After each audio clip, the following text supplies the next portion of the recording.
Welcome, F1 fans, to F1 Blogs. What a thrill it is to feel like a brand new season is kicking off right here in late August. It really does feel like that, doesn't it? That Yeah. summer pause, even though brief, always builds the anticipation. Exactly, and the buzz, the anticipation, it's absolutely palpable. It's August 21st, 2025, a Thursday that truly should be a Grand Prix Thursday, but we're almost there. So close. This, my friends, is the very last weekend without Formula One until the end of the year, and the excitement for the rest of 2025, and, well, especially for the monumental shifts coming in 2026, is nothing short of electric. Absolutely. It's a pivotal time. So for today's deep dive here on F1 Blogs, our mission is, well, pretty clear.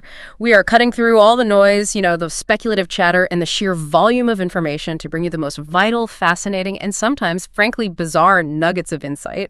Sifting through it all. We're embarking on a comprehensive look at the thrilling return of the Formula One season, the unfolding silly season drama that's already reshaping the grid, the critical regulatory changes for 2026 that will fundamentally alter the sport, and yes, an exclusive peek into Lewis Hamilton's rumored blueprint for Ferrari.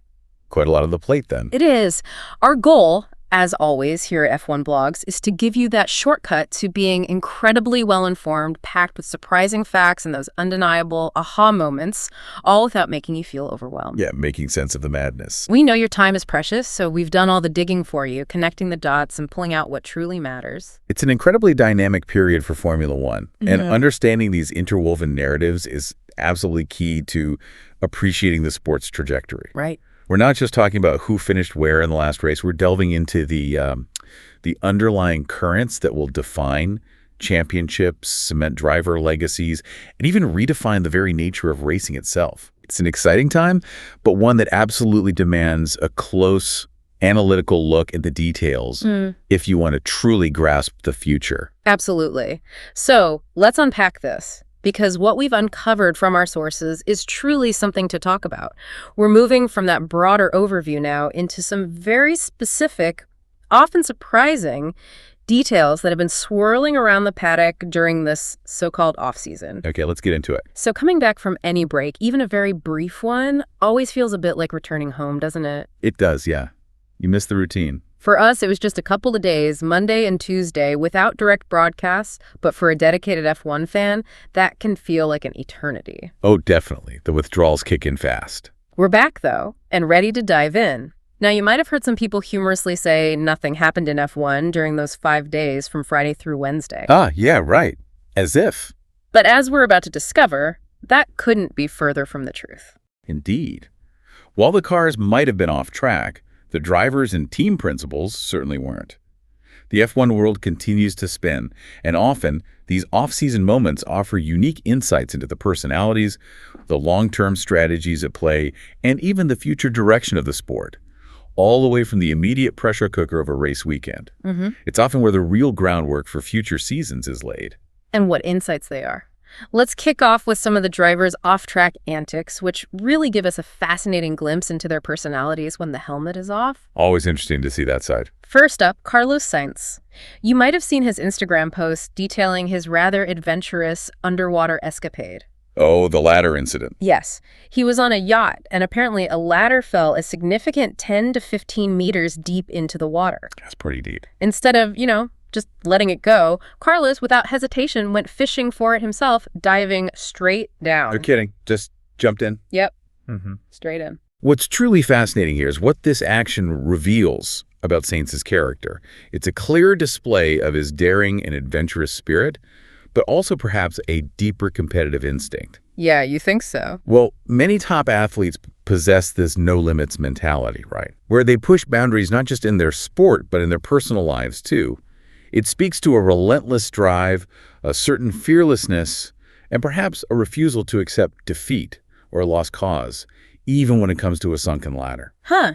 Never thought of it like that. It's an amusing anecdote, sure, but it vividly illustrates the unexpected and often extreme facets of F1 drivers. It begs the question, how much of that translates directly onto the track? It really does. I mean, who does that? Give me the ladder. Exactly. It's quite something. Then we have Lando Norris, who was spotted in Ibiza with a very unique, very pink Fiat 600. Pink Fiat 600. Lando. Complete with headlight, Eyelashes. Eyelashes. Okay, that's different. It's certainly not what you typically expect from Norris, or any F1 driver for that matter, is it? Yeah. It's quite a random sight. That image is indeed very random and quite memorable. It adds a lighthearted, almost whimsical touch to Norris's public persona, showing a playful and unexpected side away from the intense focus of racing. Yeah, true. These glimpses outside the high-pressure environment of F1 help fans connect with the drivers as individuals, seeing them as more than just competitors, but people with distinct tastes and senses of humor. It helps build a more complete picture of who these athletes are. Agreed.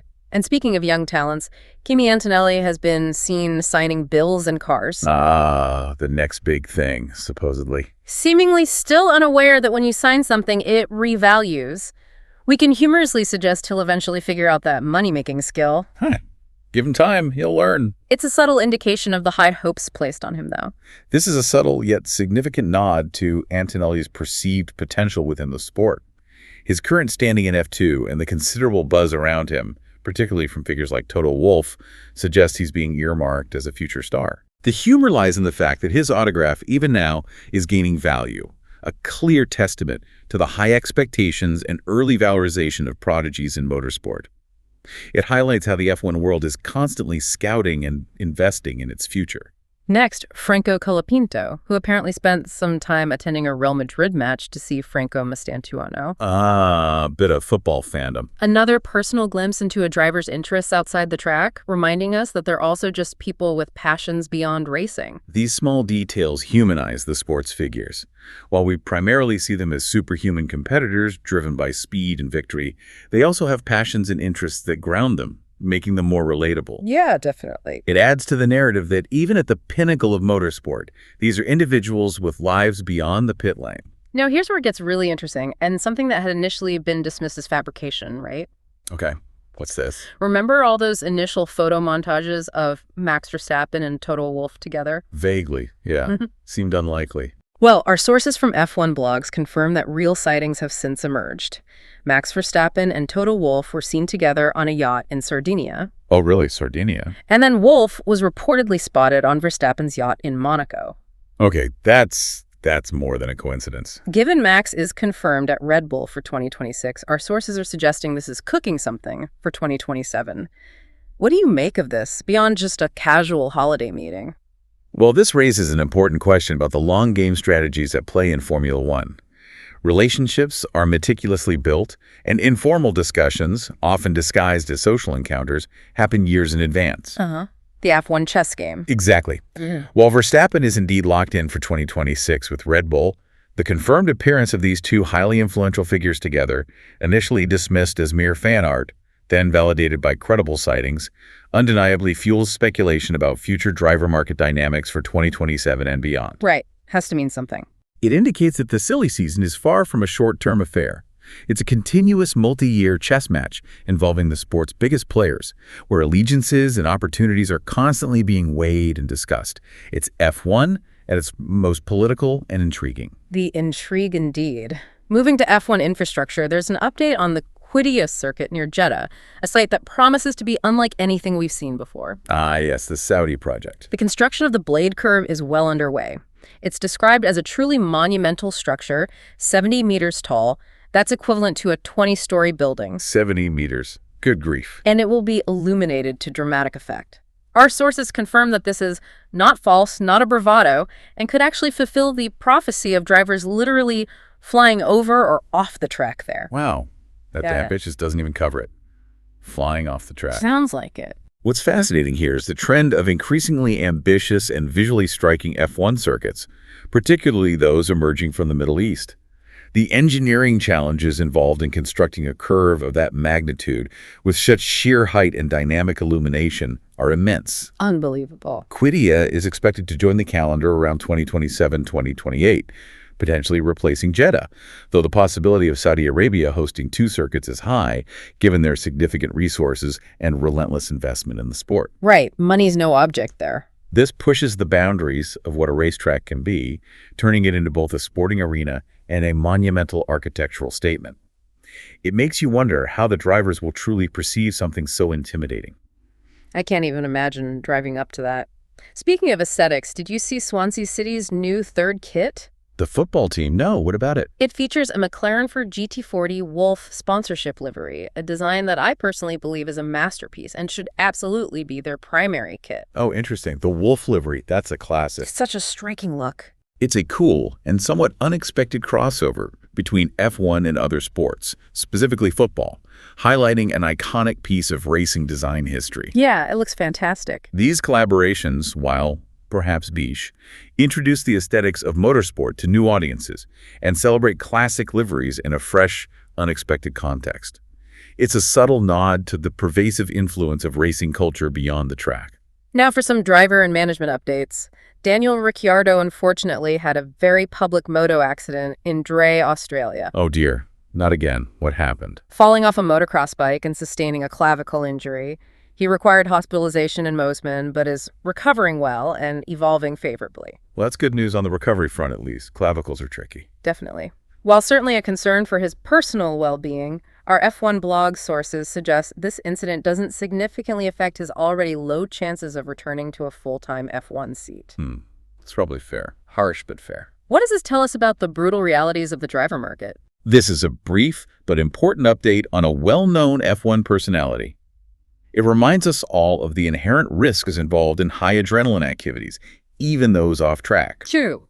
The no prognosis on his F1 return simply confirms the pre-existing, rather harsh assessment of his prospects, which were already limited given the fierce competition for seats. It underscores that for many drivers, their F1 career is a constant battle for relevance, where one misstep or period of underperformance can quickly close doors. Yeah. It's a reminder of the transient nature of even successful careers in this sport. And finally, Bernie Ecclestone, who at 94 years old, turning 95 in October, continues to make headlines and offer his often controversial opinions. Bernie always has something to say, doesn't he? Ecclestone, a longtime friend of Christian Horner's, stated that he believes Horner probably doesn't want to return to Formula One in his previous capacity. Oh, interesting. What's his reasoning? According to Bernie, Horner's real desire was always a stake in the team to be an owner. Ah, okay. That makes a certain kind of sense, the ownership ambition. What's truly fascinating here is the insight into the motivations of high-level F1 figures, particularly from a voice as experienced and connected as Ecclestone's. The allure of ownership, or having a significant financial and strategic stake in a team, often transcends the day-to-day pressures and responsibilities of a team principal role. The ultimate control. Ecclestone's comments, coming from someone with deep historical ties to the sport and a personal relationship with Horner, offer a rare glimpse into the strategic ambitions that truly drive these individuals. It highlights the complex interplay of power, ambition, and personal investment within the F1 paddock, suggesting that for some, the ultimate prize isn't just winning, but owning a piece of the victory. Fascinating stuff. All right, let's shift gears now from the quirky news and personal insights to the really meaty stuff. The evolving landscape of F1, specifically the 2025 championship outlook and the monumental regulatory changes coming in 2026. Okay, yeah, this is where it gets really significant for the future. This is where we start to really get a sense of the sport's fundamental future. This section is absolutely critical because it expertly bridges the current season's unfolding narrative with the radical shifts anticipated in the sport's very near future. Understanding these interconnected dynamics is essential for any fan wanting to grasp not just the what, but the why behind the biggest headlines, and how these changes will fundamentally redefine Formula One for years to come. Okay, let's unpack this, starting with the 2025 F1 Championship. Here's the unavoidable truth, folks. In 3 months, we will be shouting Lando Norris, Formula One World Champion, or Oscar Piastri, Formula One World Champion. Wow, that's a bold statement, but probably accurate given McLaren's form. Our F1 blog sources are almost guaranteeing it, stating that it's practically a certainty unless a double disaster occurs for McLaren. Which, in F1 is never impossible, but yeah, highly unlikely. What does this McLaren dominance signify beyond just the obvious points? This is a truly significant moment for McLaren, marking their first potential driver's title since Lewis Hamilton's dramatic win in 2008. That's a long time coming. A very long time. If Norris were to take the crown, he would become the 11th British champion, contributing to the UK's 17th title, which is the most of any nation. And for him personally, it would mean trading his iconic number 4 for the coveted number 1. Big deal for him. If Piastri wins, he'd be the 3rd Australian champion since Alan Jones in 1980, with Jack Brabham being the other legend marking Australia's 5th title. Also huge. An F1 Blogs poll, interestingly, showed 73% of voters favoring Piastri over Norris, who garnered 27%. 73%? That's quite skewed towards Piastri. Why do you think that is? This preference likely stems from Piastri's consistent, often unflappable performance this season, demonstrating a pedigree that many associate with true champions. It suggests that fans are looking beyond sheer popularity to a driver's raw talent and ability to deliver under pressure, a critical insight into what the F1 audience values right now. I have to interject here with my personal take on Piastri versus Norris. Look, I would love for Lando to win his way. He's a truly good guy, very transparent about mental health, and generally gets along well with the grid. He's definitely popular, yeah. Winning on his own terms would be incredibly appealing. But then there's Piastri. He has, to date, demonstrated being a better driver than Lando. Ooh, controversial, but you see his point, based on this season's consistency, maybe. Maybe. He shows more pedigree of a champion and a certain unflappability, and honestly, I would prefer the best driver to win. Fair enough. Performance over narrative. My slight deflation comes from the idea of having to put many caveats on a Norris title due to some past on-track mistakes, those lost starts, the duels he's conceded to Verstappen. It encourages you to think about what you value in a champion, doesn't it? It absolutely does. Is it the narrative or the pure, unadulterated performance? That's a very reasoned perspective, and it perfectly encapsulates the subjective nature of fan preference, often balanced against objective performance data. Both drivers certainly have distinct qualities, and their potential journey to the championship would undoubtedly be interpreted differently by many. What's crucial here is that McLaren's dominance allows for this very debate. It's a key narrative shaping the end of this season, not just of who wins, but how they win, and what that victory symbolizes for their career and for the team. Yeah. The ability for a team to nurture two such competitive talents simultaneously is also a testament to their strength, creating this enviable dilemma for fans. Beyond the individual drivers, the Constructors' Championship is also almost certain to go to McLaren. This would be a remarkable achievement. This would be historically significant indeed. McLaren will become the second team with the most constructors' titles, achieving their 10th and surpassing Williams, who are currently tied at 9, with only Ferrari ahead. Wow, second overall. That's huge for Woking. This accomplishment doesn't just grant them bragging rights. It powerfully positions them as the team to beat entering 2026.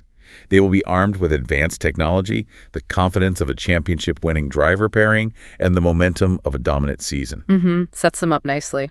Their performance in this current season, and their subsequent status, will undoubtedly shape their approach to the new regulations, potentially giving them a head start in the next era of F1. This is about building a dynasty. Now, what about Max Verstappen? Our sources predict he'll be recovering the 33 for 2026, meaning he's set to lose the number 1 plate. The end of the #1 reign, for now at least. The challenge for him to overcome the current deficit is described as very, very complicated. What makes this particular comeback so unlikely for a driver of Max's caliber? Max faces an absolutely monumental uphill battle. He needs to overcome a 14.9% deficit in total points, or a staggering 35.4% deficit of the remaining 274 points over the final 10 races relative to Piastri. That 35% number is just massive. It is. To put that into historical perspective, Sebastian Vettel's famous 2012 championship comeback, often cited as one of the greatest, was from roughly an 8% deficit. 8% compared to over 35. Yeah, okay. The sheer mathematical challenge here is immense. Consider this.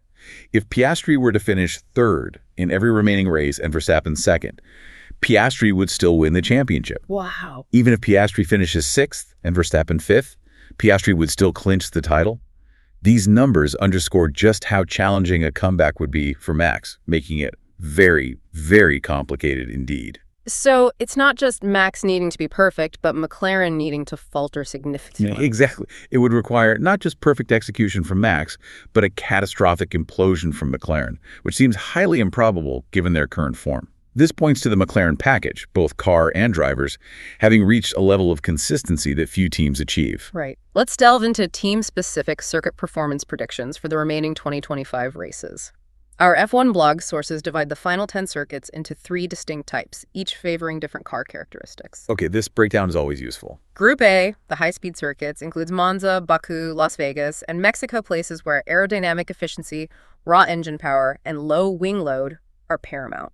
power tracks, basically. Group B consists of medium-speed corner tracks like Zandvoort, USA, CITING, Brazil, and Qatar, which demand strong aero efficiency across a range of corner speeds, performing well in slow, fast, and medium corners. The all-rounders. And finally, Group C, the slow-speed corner circuits, Singapore and Abu Dhabi, which are akin to Monaco in their requirement for maximum downforce and mechanical grip at low speeds. Twisty bits. Got it.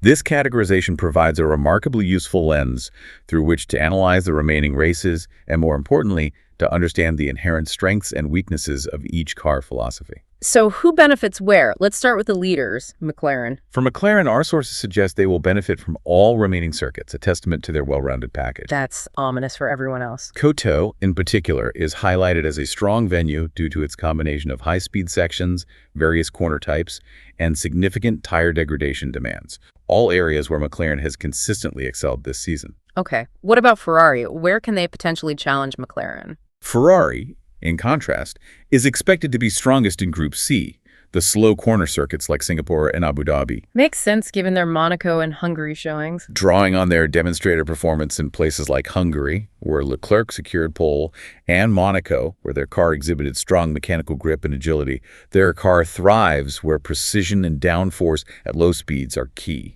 Red Bull, interestingly, doesn't have a clear strength on this list, which is quite a shift from recent years. Yeah, that's noticeable. Our sources indicate they'll be least bad on Group A high-speed circuits, primarily due to the lack of demanding corners, minimizing their current weaknesses. So basically, where corners are less of a factor. Pretty much. However, they are expected to struggle significantly in Group B, the medium-speed tracks like Zandvoort, USA, Brazil, and Qatar, where tire degradation and the car's handling characteristics in sustained corners have been persistent issues for them. Right, those flowing corners seem to be their Achilles heel right now. Mercedes, any bright spots? Mercedes has a marked date with Las Vegas.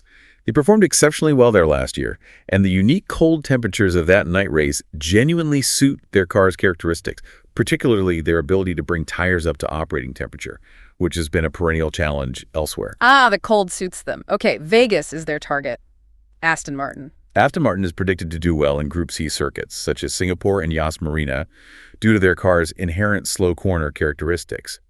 Historically, they struggled above 100 kilometers, but the improved car performance since the Spanish Grand Prix might aid them in Group B circuits, like Zandvoort. So slow corner's good, maybe slightly better in medium speed now. Williams, still a straight line rocket. Williams. Well, they might find some strength in Group A high-speed circuits, utilizing their low-drag philosophy, but they will struggle significantly in Group B, particularly at Zandvoort with its long-radius sustained grip corners, and also in Qatar and Brazil, where aero balance and tire management are paramount. So, yes, power circuits maybe, but less specialized now. The midfield, as always, is going to be incredibly mixed and unpredictable, even with development largely halted for most teams, except for Sauber. Yeah, Sauber's still bringing bits. Performance will vary significantly by track and the fine-tuning of their setups. We're talking about thousandths of a second difference separating positions, which makes strategy and execution absolutely paramount. Indeed. The challenge for us at F1 Blogs, and for you, the fan, will be to read very well how to extrapolate 2025 performance to 2026. The focus will subtly shift from major chassis upgrades, which are now largely frozen, to the nuances of execution. Right. It's about how the teams operate now. This means analyzing pit stops, strategy calls, the team's understanding of their current car's setup, and crucially, team motivation. For instance, a team like Aston Martin finishing 10th with what might be considered a last-place car could actually be better news than Mercedes finishing third in its specialty race, but fumbling critical execution elements. That's a great point. Operational excellence. These operational efficiencies and deep insights into car behavior, rather than just the raw pace of the current chassis, will be the true indicators for the upcoming regulatory changes and who will be best prepared for the new era. Now on to those truly monumental 2026 regulatory shifts. Nicholas Tombatsis, in an F1 Blogs interview, commented that the FIA is still working on 2026 regulations to avoid unnatural racing. Still working on them now. That's cutting it fine. Despite the engine specs being final, a 50% electric, 50% thermal split, he openly admitted that many rules have evolved, and they acknowledge problems that are not easy to agree on. Problems they can agree on. Oh boy. This means they're still changing core sport regulations with only 4 months left until 2026. My immediate reaction is, I'm scared.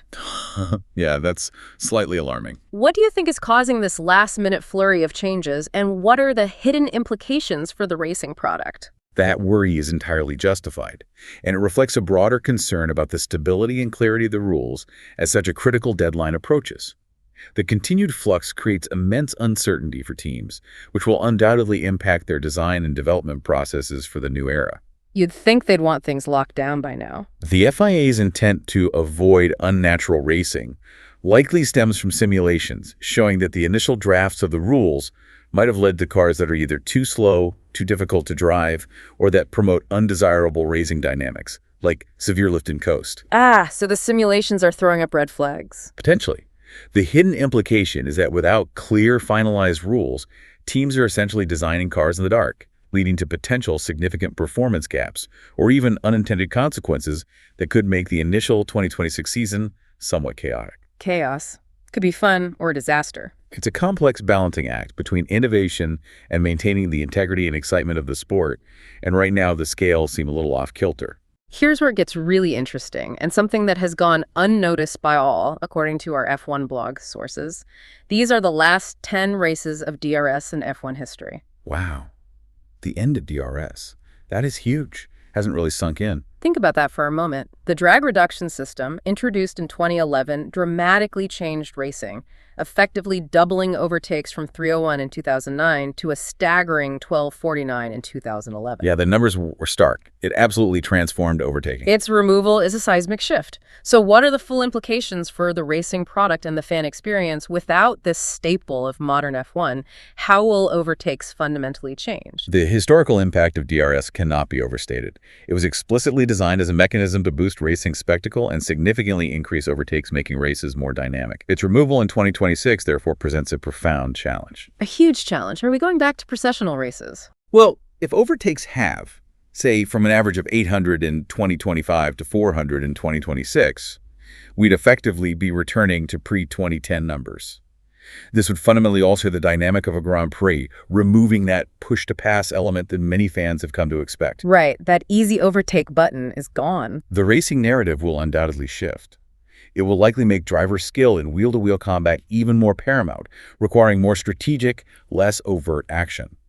Overtakes might become rarer, but potentially more rewarding and indicative of genuine driver talent and car performance advantage. So quality over quantity, maybe. That's the hope. Teams will need to engineer cars that can follow closely without losing too much aerodynamic performance, and drivers will need to hone their racecraft in a way that hasn't been emphasized since before 2011.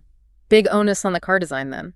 This is a major change, and its implications for the racing product are indeed profound, necessitating a completely new approach to car design and racing strategy to ensure excitement. It truly is the end of an era. So effectively, these are the last 10 races of F1 as we know it until 2025. Pretty much sums it up, a turning point. We're heading into a new form of racing with what's being called Mode X, Mode Y for aerodynamic load, and constant open rear wings on the straights. Right, the active aero components. Just to clarify for our listeners, Mode X, Mode Y essentially means drivers will have active, on-demand aerodynamic configurations to manage drag and downforce throughout a lap. Yeah, like a manual override for aero settings. Much like an advanced form of active aero, allowing them to optimize the car's performance based on the specific section of the track. It's going to add complexity for the drivers, for sure. Drivers will need to focus much more on energy management, similar to what we see in Formula E. Lift and coast, regen modes. Yeah. And fans will have to learn to read energy usage, boosts, and battery recharging strategies. A whole new layer for fans to understand. Well, cars will be slower by 1 to 2.5 seconds per lap. Smaller cars generally lead to more overtaking. That's the trade-off, isn't it? Slower, but potentially racier. But it does leave us with a provocative thought. Are we heading towards a funeral for the F1 we love, or a rebirth? This really is a fundamental shift, moving towards a sport where the fan experience will require a new level of understanding of energy management and strategic deployment. The blend of 50% electric power, means drivers will constantly be managing battery state of charge, deciding when to deploy power, when to regenerate. It sounds complicated. It adds a whole new layer of tactical complexity that fans will need to adapt to and learn to read as a race unfolds, much like they currently follow tire strategies. Okay. While the idea of slower, smaller cars, potentially leading to more overtaking, is a positive, smaller cars are historically easier to retake closely. The fundamental changes to the power units, aerodynamics, and race dynamics mean that F1 will be contested and perceived very differently. So funeral or rebirth, where do you lean? For some, it's a pessimistic outlook, a fear that the raw, visceral element might be diluted. But for others, it's an incredibly exciting challenge, demanding unparalleled adaptability from both teams and fans alike. It's a leap into the unknown, promising a new kind of racing spectacle. I'm cautiously optimistic, I think. Cautiously optimistic. I like that. Yeah. All right, let's dive into the infamous silly season now and the great shuffle that is filling the 2026 seats. Ah, the musical chairs. Yeah. Always entertaining. We have a lot of open spots. Max Verstappen is confirmed at Red Bull for 2026, but that leaves the crucial second Red Bull seat, both Mercedes seats, the second Alpine seat, and both Racing Bull seats up for grabs. So 5, potentially 6 seats really in flux across key teams. This is where the political machinations of F1 really come to the fore. This truly is a pivotal moment for many drivers and teams across the grid. The confirmed presence of Verstappen at Red Bull, while seemingly stabilizing one major factor, actually intensifies the pressure on the remaining open seats, particularly at a top team like Mercedes. Right. Everyone wants that Merc seat or the Red Bull one. Every decision here has a ripple effect across the entire grid, influencing not just driver careers, but the strategic direction of multiple teams for years to come. It's a high-stakes game of musical chairs. Let's start with Mercedes. With Verstappen firmly out of contention for them, our sources expect renewals for George Russell and the highly anticipated Kimi Antonelli. The expected pairing? Russell and the prodigy. Russell's contract is anticipated to be multi-year, but significantly, our F1 blog sources indicate it will include a release clause should Max Verstappen somehow become available for 2027. A max clause? That's fascinating, hedging their bets. Russell, of course, will be seeking the best possible terms in money and longevity. Antonelli's contract is expected to have similar terms to Russell's, though perhaps a one-year deal initially, heavily tied to Toto Wolff's long-term project. Makes sense. Keep Antonelli on a shorter leash initially. An announcement isn't expected at Zandvoort, Max Verstappen's home race, as it could be seen as strange or disrespectful. Monza is a more likely timing. Yeah, timing and optics are everything in F1 announcements. What does this release clause in Russell's contract tell us about the future driver market? And is this a common practice? This strategy makes perfect sense for Mercedes, and the inclusion of that release clause for Russell is a fascinating insight into the high-stakes world of top-tier driver contracts. Russell has certainly earned his place through consistent performance, and Antonelli represents Toto Wolff's vision and project for the future, a clear heir apparent. Right. Secure Russell, but keep the door ajar for the ultimate prize. The release clause is a brilliant tactical maneuver. It's not uncommon practice, especially for drivers considered to be in the absolute elite tier. It allows Mercedes to secure a top talent like Russell for the medium term, while cleverly keeping their options open for a potential move by Verstappen in 2027 should an unexpected opportunity arise. Smart business. This showcases the extreme long-term strategic thinking at the highest levels of the sport, where teams are always playing not just one, but 2 or 3 moves ahead in the driver market. It demonstrates Mercedes' unwavering pursuit of the absolute best talent, even if it means intricate contractual clauses. Now, here's a big one reported by F1 blogs. Valtteri Bottas has signed with Cadillac, with an announcement expected next week during the Dutch Grand Prix. Bottas to Cadillac. Wow, okay. That's a significant move, if true, back on the grid. He's currently a Mercedes community manager and third driver, so this would be a significant return to active F1 racing. Cadillac's original strategy was to pair an experienced driver with a rookie. Right, I remember that. So Bottas is the experience. Who's the rookie? Or does this change things? What does Bottas's signing mean for Cadillac's strategy, and how might this impact other drivers like Sergio Perez? This is a major piece of news that indeed reshuffles the deck. If Bottas is the experienced driver Cadillac has secured, it raises an immediate and important question about Sergio Perez, who was also heavily rumored to be a candidate for that Cadillac seat. Exactly. Where does Checo fit in now? Reports from F1 blogs suggest Perez is negotiating with Alpine, which might explain why he's now out of Cadillac's immediate radar. Perez to Alpine. Interesting. Alternatively, Cadillac might consider dropping their rookie idea entirely for an experienced duo of Bottas and Perez. Though I agree with your earlier assessment that this doesn't seem like a good idea, given F1's current trend of mixing seasoned experience with promising youth. Yeah, Bottas and Perez feels a bit uninspired. No offense to them. Perez, with his extensive experience at Force India Racing Point, his geographical convenience for the American market, and his strong sponsorship ties, could arguably be seen as a better asset for Cadillac than Bottas, offering a more complete package beyond just driving skill. It's a complex decision for Cadillac to balance raw talent, marketability, and strategic fit. And what about young driver options for Cadillac, if they stick to their rookie plan? Our sources mention Luke Browning, who is P2 in F2 but in his third year, and frankly, not fully convincing enough yet. Yeah, Browning's pace is there sometimes, but consistency. Guan Yu Zhu is another possibility, with his significant financial backing and existing Ferrari link, and Jack Crawford, an American driver, also P2 and F2 in his third year. Zhu brings money, Crawford brings the passport. It's tough. Meanwhile, F1 blog's German press advocates for Mick Schumacher, but I just don't see that happening. Why is it so hard for these young drivers to break through, even with new teams entering the grid? The considerations for these young drivers are incredibly complex, balancing raw talent, the accumulation of crucial superlicense points, and equally important, significant financial backing. It's a difficult landscape for emerging talents, especially when established drivers like Bottas and Perez are also in the mix for new teams, often bringing a wealth of experience and financial support. Money talks, doesn't it? The German press pushing for Mick Schumacher is understandable from a narrative perspective, given his family name, but as you observe, the performance and financial backing need to align perfectly. For these young drivers, a third year in F2 or F3 without a dominant championship win often raises questions, making their path to F1 even more arduous. It truly is a cutthroat environment where multiple factors beyond just speed determine a driver's fate. Here's a little conspiracy theory for you, something to really make you think. Ooh, I like conspiracies. Go on. The FIA's rule change on July 31st concerning penalties lasting 12 months means Bottas's five-place grid penalty from the 2024 Abu Dhabi Grand Prix wouldn't apply if he returns to F1 now. So his slate is wiped clean, just as he's rumored to return. Interesting timing. A coincidence or a very subtle sign for Bottas's return, paving the way for a clean slate. You decide. While it's true that rule changes are generally designed for broader application, applying to all drivers and all penalties, in the specific context of Bottas's rumored return, it does create a curious alignment. It effectively clears his record, removing a potential hurdle for any team looking to sign him. Exactly. Seems convenient.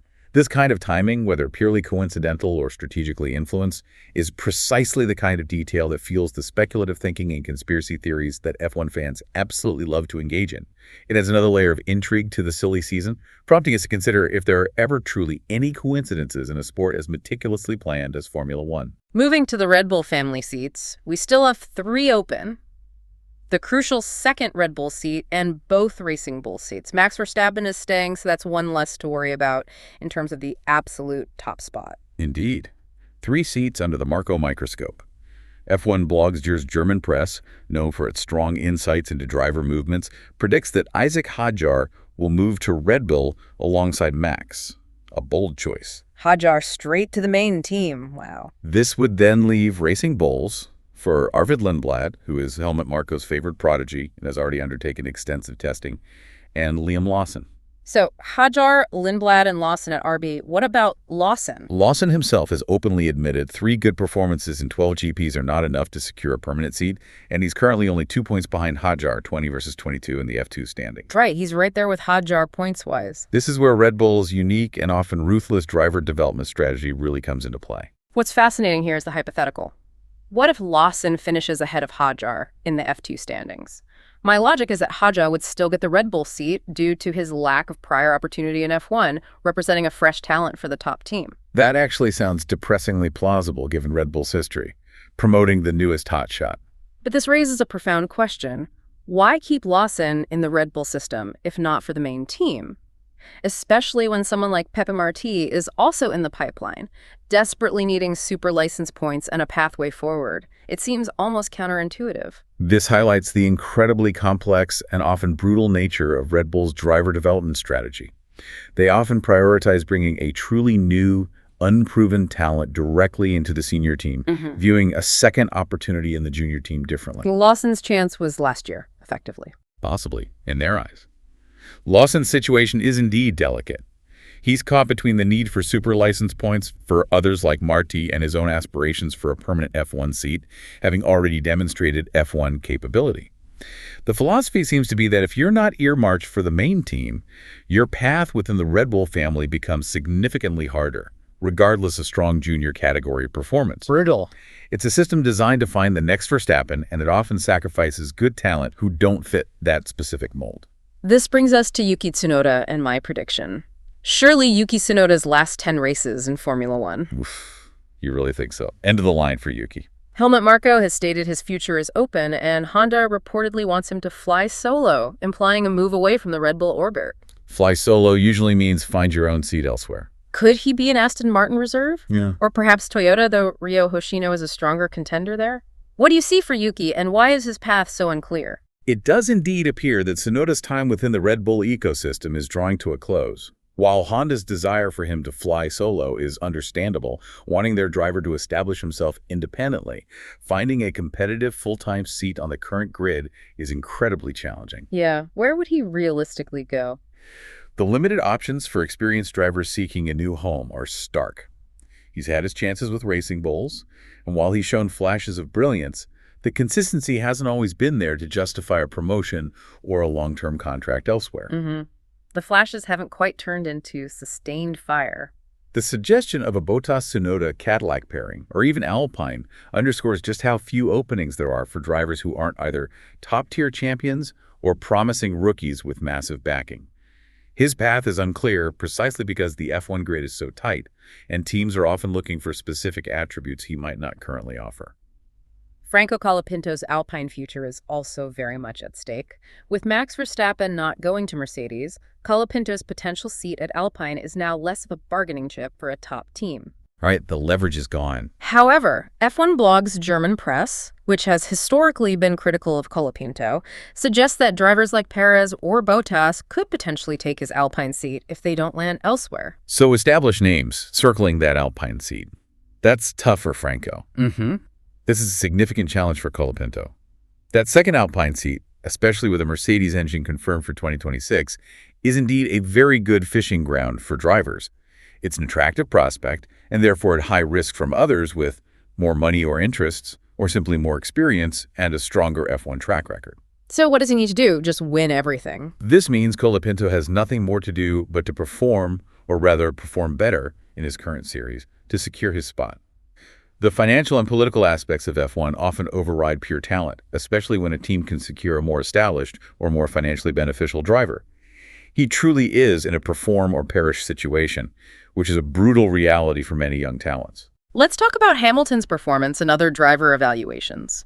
How will the drama, this fascinating operetta around Lewis Hamilton, ultimately end? The Hamilton-Ferrari saga. It's been something. Ferrari's 2025 was predicted to be an opera where, as our sources colorfully put it, someone would end up dead in terms of career prospects. A bit dramatic, but captures the feeling, doesn't it? Indeed. Indeed, there appear to be two distinct paths for Hamilton as this season progresses. One is recomposition. After the summer break, he resets, finds renewed comfort and performance with Ferrari's new floor and suspension updates. This is certainly everyone's hope, both for Hamilton and for the spectacle of F1. We all want to see Lewis fighting at the front in red, right? Absolutely. The other path is further decline. Negative feedback continues, fueling those premature retirement rumors already floated by F1 blogs. You don't think he'd actually retire mid-contract, do you? Your view is that Hamilton won't retire this year, and will certainly complete 2026, which aligns with his known determination. You also suggest he is, in essence, setting conditions for Ferrari to win, or he'll leave to protect his immense image. Setting conditions. Like an ultimatum. This highlights the immense pressure and expectations on a 7-time world champion. He isn't just joining a team. He's bringing a legacy and an expectation of success that will fundamentally shape Ferrari's immediate future. That's a crucial point. If he's setting conditions, what specific changes might he be pushing for within Ferrari, given his track record? Right. And what does protecting his image truly entail for a driver of his stature? We're talking about a multi-year blueprint, not just a few tweaks. When a driver of Hamilton's caliber, with his unparalleled experience at a dominant team like Mercedes, moves to a different constructor, he doesn't just bring his driving talent. He brings an entire philosophy of how a winning team operates. The Mercedes way, adapted for Maranello. Exactly. His blueprint for Ferrari would likely involve significant changes across multiple dimensions. Firstly, a relentless focus on detail in car development, pushing for a more consistent and predictable car rather than one that excels only on specific tracks. This might include advocating for a more robust simulation infrastructure, a different approach to tire management, and perhaps a more aggressive in-season development strategy. Shaking things up internally. Secondly, his operational demands would be high. Impeccable pit stop execution, clear and decisive race strategy, and a culture of continuous improvement without internal politics. He'd be looking to streamline communication channels between the factory and the track. Basically demanding perfection across the board. Protecting his image for Hamilton Yeah. means ensuring that if he doesn't achieve success, it's not perceived as a failure of his own ability, but rather a reflection of the team's inability to provide the tools. He won't want his final chapter to be one of decline. Makes sense. He wants to control the narrative. He'll ensure he has leverage to walk away if Ferrari cannot deliver on the promise of a championship-contending car, safeguarding his legacy as one of the greatest, rather than a driver who lingered too long at a struggling team. And Hamilton isn't the only one feeling the heat. There are other drivers who desperately need to make a statement to deliver a punch on the table in the second half of the season. Yeah, crunch time for several drivers. Carlos Sainz needs a change in trend to secure his future. Yuki Tsunoda is playing for his Red Bull future, but the current Red Bull car is in the worst state possible since 2022, making his task even harder. Tough situation for Yuki, trying to impress in a difficult car.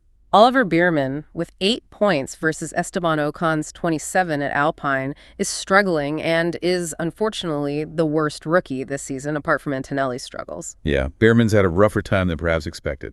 Big gap to Ocon. Kimi Antonelli's European tour has been deadly, and he needs to recover form regently. And, of course, Franco Colapinto, whose seat is at stake. This list absolutely underscores the incredibly high stakes of the latter half of the season for these individuals. For these drivers, performance is not just about accumulating points for the current championship. It's fundamentally about career longevity, securing future contracts, and demonstrating their undeniable value amidst intense, unrelenting competition. Pressure is immense. The context of their team's car performance, as with Tsunoda and Red Bull's current state, adds another brutal layer of complexity to their individual struggles. For Biermann and Antonelli, the pressure is immense, as a rookie season often defines perceptions for years to come. First impressions matter. Every race, every overtake, every strategic decision from now on will be scrutinized, potentially making or breaking their F1 dreams. It's a testament to the unforgiving nature of the sport. Anticipating 2026, our F1 blog sources suggest we'll start seeing clear information and clear rumors about developments, including crucial engine sounds, chassis homologations, clearer regulations, and early simulator findings. The first hints of what 2026 will actually look and sound like. Exciting. I have a strong feeling that the Thursday FIA press conferences from now on will heavily focus on 2026, with drivers discussing car feel, engineer feedback, and team expectations, giving us our first real taste of the future. What's truly fascinating here is that the primary indicators for 2026 won't just be track performance in the remaining 2025 races. Yeah. We'll need to shift our focus to team execution, analyzing the efficiency of pit stops, the shrewdness of strategy calls, the depth of the team's understanding of their current car setup, and critically, the overall team motivation and morale. So watch the pit wall as much as the track times. Exactly. For example, an Aston Martin team finishing 10th with what might be considered a last-place car could actually be news if their pit stops are flawless and their strategy is creative, rather than Mercedes finishing third in its specialty race, but fumbling execution. It signifies an underlying team strength and operational efficiency that can be carried forward, irrespective of current chassis performance. Gotcha. Look for the hidden signs of readiness. The conclusion is clear. 2026 will be very different due to fundamental changes in engines, car dimensions, tires, and race types, requiring completely new lens of analysis for us, the fans, to truly grasp what's happening. Let's take a brief detour now from the track and into the fascinating world of automotive innovations and trends, because some truly remarkable things are happening that often share DNA with the cutting edge of motorsport. Yeah, the tech crossover is always interesting. Just as F1 pushes the limits of performance on track, the world of hypercars and cutting-edge automotive technology showcases engineering marvels that intrigue us. First up, the Ferrari Daytona SP3 auction, a record-breaking masterpiece. Ferrari decided to make one extra unit 599 plus 1 of the Daytona SP3. Ah, the +1 for charity. Classy move. Which was then auctioned for charity, benefiting the prestigious Ferrari Foundation. What a gesture. What's truly fascinating here is the staggering price it commanded. $26 million, approximately 22.6 million euros. 26 million for one car. This far exceeded the expected 9 to 10 million, illustrating the incredible value placed on hyper-exclusive automotive art and Ferrari's undeniable brand power. It's an insane testament to collectible cars. Mind-boggling money. What about the car itself? The car's split yellow, black, and exposed carbon livery, with Ferrari emblazoned across it, has certainly sparked some online debate about its aggressive aesthetic. Yeah, I saw pictures. It's bold. It's part of Ferrari's exclusive Icona series, following them on the SP1 and SP2, explicitly celebrating legendary designs with modern engineering, often drawing inspiration from their racing heritage. This isn't just a car, it's a piece of kinetic sculpture. I have to say, I absolutely love the design. It's beautiful, audacious even. But beyond the looks, it's an engineering marvel, boasting a naturally aspirated V12 6.5-liter engine with 840 horsepower. An 840 horsepower in a V12. Music to the ears. What we'll miss. It's a machine we will never drive, but it stands as a top contender in modern automotive design, embodying that pure, unadulterated passion for internal combustion performance.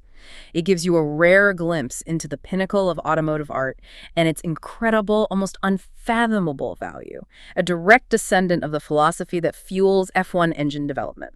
Indeed, it embodies the ultimate expression of automotive passion and engineering prowess, even if it remains an unattainable dream for most. It showcases a commitment to performance and design that parallels F1's own relentless pursuit of excellence. Next, let's talk about Tesla's latest UX adjustment. They're moving the intermittence back. Oh, the turn signals. They're going back to stocks. Finally. The Tesla Model 3 will now come with traditional turn signal stocks, abandoning what many, including myself, have called the mental aberration of steering wheel buttons. Mental aberration is putting it mildly. It was a terrible idea. This real-world lesson in user interface design has interesting parallels to how F1 engineers consider driver feedback and ergonomics in their high-pressure cockpits. This is a truly fascinating case study in automotive user interface design, and it really highlights the importance of intuitive controls, especially in a vehicle. The argument for buttons left for left, right for right seems logical on paper. These are logical, yeah. However, the flaw emerges in real-world scenarios, particularly in high-stress or dynamic driving situations. It assumes hands are always in an ideal, fixed position. In turns or complex maneuvers, searching for buttons becomes problematic and potentially unsafe, demanding cognitive load where it's least welcome. Exactly. You're turning, hands are crossed up. Where's the button? This change highlights the industry's willingness to admit mistakes and iterate on design for a better, safer user experience, much like the short-lived airplane yoke steering wheel on some Teslas proved impractical for daily driving. It's a direct response to driver feedback, a concept F1 engineers live by. My personal experience with those buttons in both some Ferraris and Teslas has been a nightmare. I literally can't hit one right and actually have to think to signal, which is just not what you want when driving, particularly at speed. No, you want muscle memory for things like indicators. This shift by Tesla is a win for common sense and driver safety, acknowledging that sometimes simple, established designs are simply superior. Absolutely. The decision to revert to stocks demonstrates a responsive approach to user feedback, acknowledging that sometimes established, intuitive designs are superior to radical innovation, especially when safety and ease of use are paramount. Well said. Even in F1, where buttons are everywhere, their placement and tactile feedback are meticulously engineered based on driver input to avoid such cognitive load. Finally, let's look at the Opel Corsa electric concept, initially hyped as a brutal electric sports car. An electric Corsa sports car. Sounds interesting. While not a real-world F1 vehicle, this virtual concept offers a glimpse of an exciting electric future and counters the narrative that EVs are killing the passion for driving, much like F1 is grappling with its own shift to hybrid power. The reality, as our sources reveal, is that it's a prototype designed for Gran Turismo, a virtual racing game, not a real-world production vehicle. Ah, okay, so not something we can actually buy. Shame. However, there's a genuinely good side to this. Many people will be able to drive it virtually, offering accessible immersion in a high-performance concept. True, Gran Turismo players get to try it. If such a car could be made real, an 800 HP, incredibly lightweight, 170 kilograms weight. 170 kilograms? That can't be right. Must be a typo in the source. Maybe 1,700 kilograms. Let's assume it means lightweight for an EV in a Corsa size. With 800 HP, it would be absolutely revolutionary. Yeah, 170 kilograms sounds like a motorbike. But 800 HP in a light EV Corsa. Wow. This is especially pertinent given the current challenge of EVs suffering from high weight, often 2+ tons for sports cars. While its 82 kilowatt battery is medium-large for today, it would certainly drain quickly with 800 HP. You'd get maybe one lap. Huh.